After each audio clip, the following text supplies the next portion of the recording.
how to enable haptic feedback for iPhone 14 keyboard.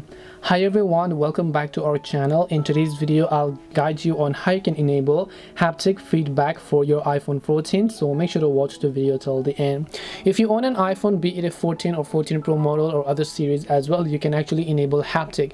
And if you don't know what haptic is, it's just like a little subtle vibration that you get whenever you type something on your keyboard or maybe swipe, and that is simply what haptic feedback basically means.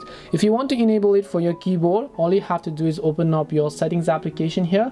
Once you open settings, go to this option called sounds and haptics, and here simply look for this option known as keyboard feedback. Make sure to tap on it and make sure to turn on haptic feedback. If you'd like some sounds, you can enable those sounds as well. And once you've done that, haptic feedback for your keyboard will be successfully enabled, and now you can simply go ahead and actually feel the vibration when you're typing something. This way you'll be able to basically enable haptic feedback for iPhone 14. Hope this video was very helpful. If you have any questions, feel free to leave them down. Thank you for watching and see you in our next video.